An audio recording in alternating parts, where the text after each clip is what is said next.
Hey everyone. So since it's the end of 2018, I thought perhaps I should make a short video about the Battle of Ideas and how to fight it. So if you heard our podcast with Franz Crinier, you would know very well what the Battle of Ideas is.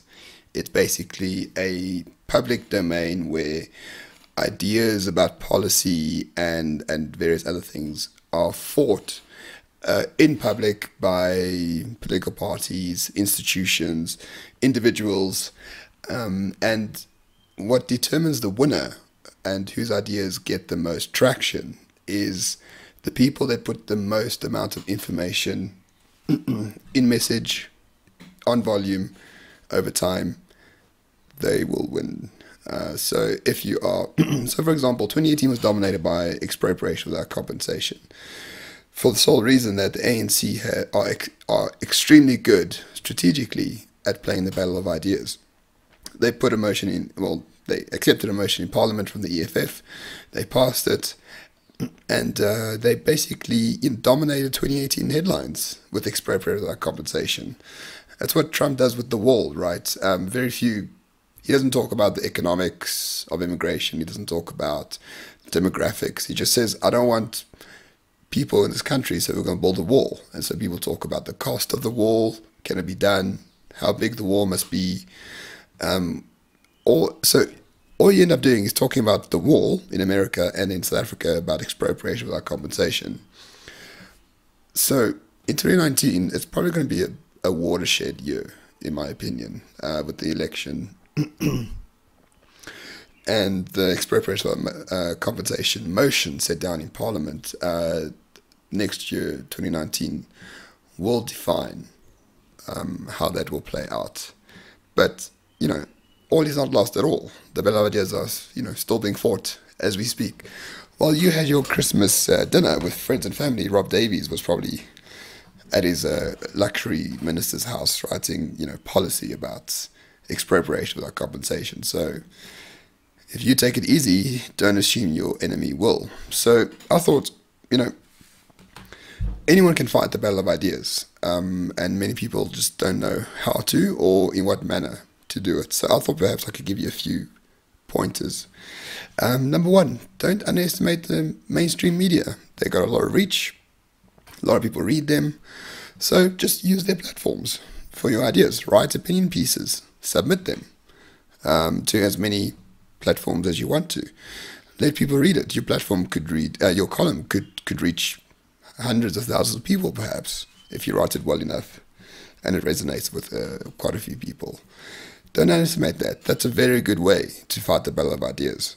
Number two, do what I'm doing here right here. Short videos on YouTube, 5-6 minute videos. Explain a principle, explain an idea, why it's good that we should pursue it or why we shouldn't pursue it because it's bad. Also, cheap, simple, effective. You don't need a lot of know-how, tech or otherwise. And that, hopefully that goes viral and people, you can change thousands of people's minds with one short video. Number three, do what the Renegade Report does. Start a podcast. With no funding, no money, we managed to become the #1 weekly downloaded podcast in the country. And there are a few reasons for it. I think we're sort of mediocre to good, but also there's very little competition in the podcast political space. Let's open up those airwaves. It costs nothing. You need an iPhone. You can use something like Anchor to distribute your podcast for very little money. Once again, you can change many thousands of minds with one podcast. Sam Harris did it for atheism. Jordan Peterson did it for Christianity. You can do it too. Don't see why not. Number four, meet up with people. Create networks. Make people understand what's at stake here. Doing your work, dropping off the kids, then going home, watch Netflix at night, go to bed, and then waking up and do it all over again is just not enough. If people are trying to undermine your rights, as in the ANC in this case, they will do it if you don't fight them on the battleground of ideas. Excuse me. So make sure you tell people what's at stake here. That unless they want to become leaves in the winds of ideological change, they can change. that ideology if they fight for it. Through podcasts, through opinion pieces, through YouTube videos, through other platforms. All this counts. Everyone can play the game. And everyone can win, most importantly.